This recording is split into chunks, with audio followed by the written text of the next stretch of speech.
Today we undertake a detailed examination of the monetary history of the Roman Empire, a system that, through its adherence to a singular philosophy, sustained power for more than 12 centuries.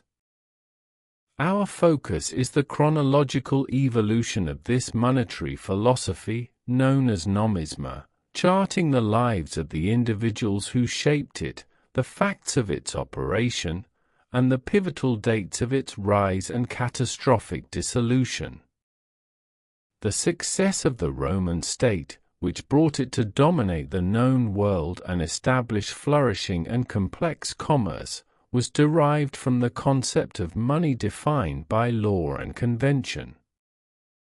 This was the foundation of nomisma, a term derived from the Greek nomos, meaning the law of city administrations. Phase 1, the Republic and the Reign of Convention, c. 500 BC, 27 BC. The philosophical underpinning of the Roman monetary system was articulated by Aristotle in the 5th book of the Nicomachean Ethics. Aristotle defined nomisma as currency borne by convention, per convention, existing by law, per nomos, per leg, and not by nature. This convention meant money was a measure of wealth, misura della ricchezza, but emphatically not wealth itself. This measure served as the essential middle term, termine medio, to make exchangeable goods commensurable. The structure of this monetary system, based on conventional value, was unlike that found elsewhere in the ancient Mediterranean. It allowed Rome to utilize more abundant metals, such as bronze, as a means of payment, making the currency less susceptible to manipulation by the few wealthy individuals who preferred scarce gold. The Roman Republic, formally dating from c. 500 BC, initially introduced coinage that saw many changes in form and denomination. Early forms included large bronze bullion bars, the aes signatum, Latin for signed bronze, which could measure around 16 by 9 centimeters and weigh approximately 1.5 to 1.6 kilograms. The early republic's theoretical metallic standard was generally stable, with a notable exception: times of war. The necessity of obtaining the large number of coins required to raise an army and pay for supplies often led to the debasement of the coinage. The most fundamental example of the Roman system's conventional nature was the payment structure for its military. Roman soldiers were paid in salt, sale, until the Augustan age, a historical detail that gives us the modern term salario, salary. A profound political shift in the currency's imagery occurred in 44 BC, when featuring the portrait of an individual on a coin became legal. This caused the coin to be viewed as embodying the attributes of the person portrayed. The reverse side of republican coinage, especially during periods of civil war, often carried overt political messages. Phase 2, the Imperial Ascent and the 1,200-year control, 27 BC, 3rd century AD. The establishment of the imperial period, beginning in 27 BC, marked the introduction of precious metal into the heart of military finance. The use of gold for paying the armed forces was initiated by the first emperor, Augustus. Before Augustus, gold primarily held a religious function related to temple offerings.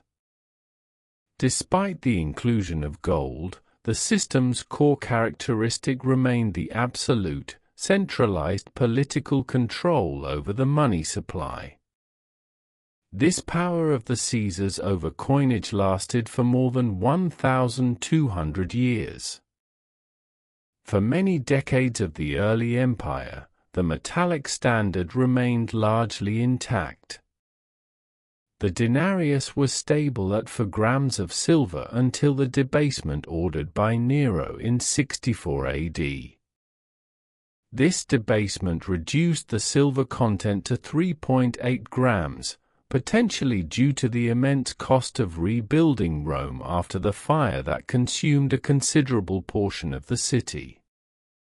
Imperial coinage became a sophisticated tool for propaganda.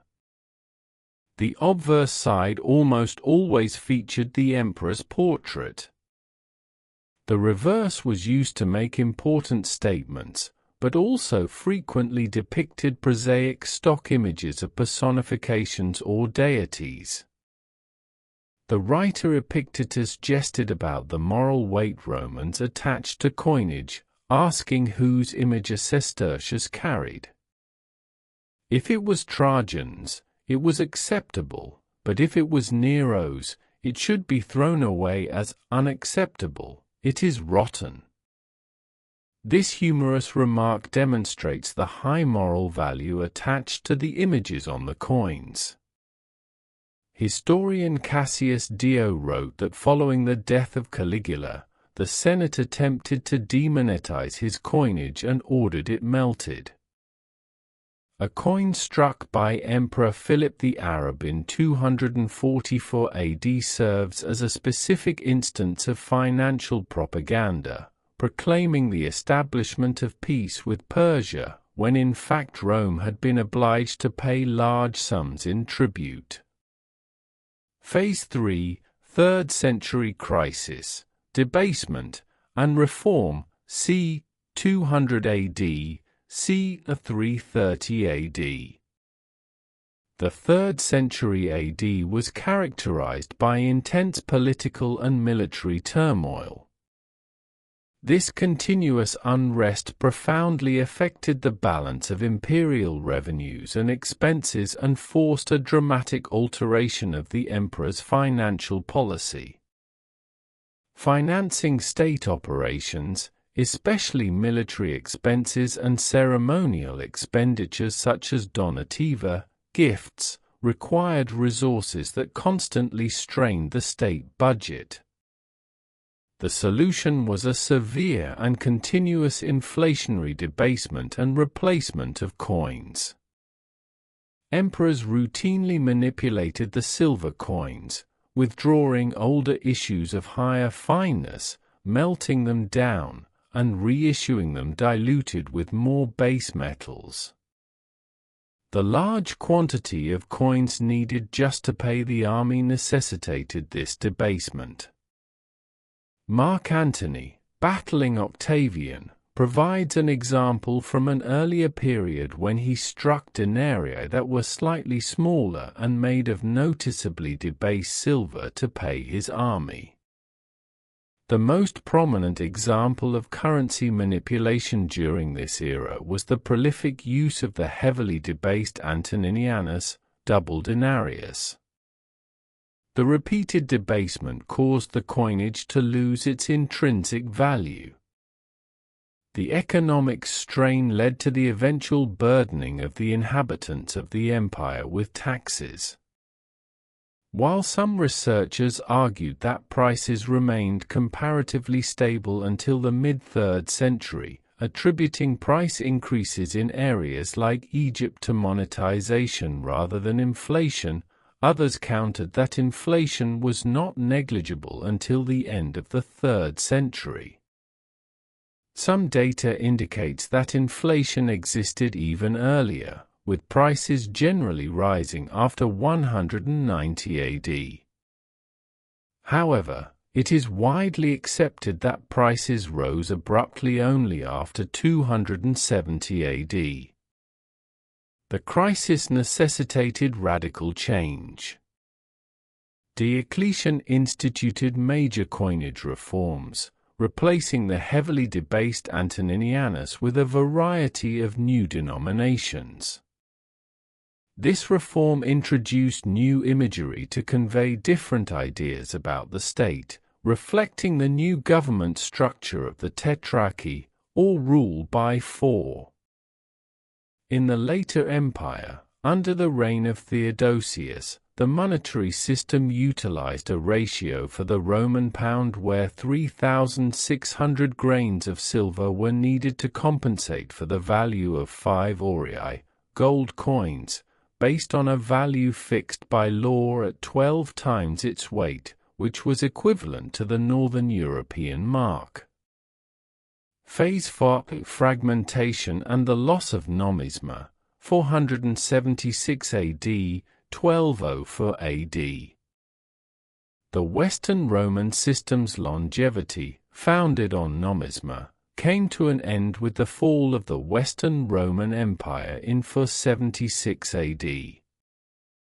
This political catastrophe immediately plunged the West into a period of deflation and severe scarcity of precious metals.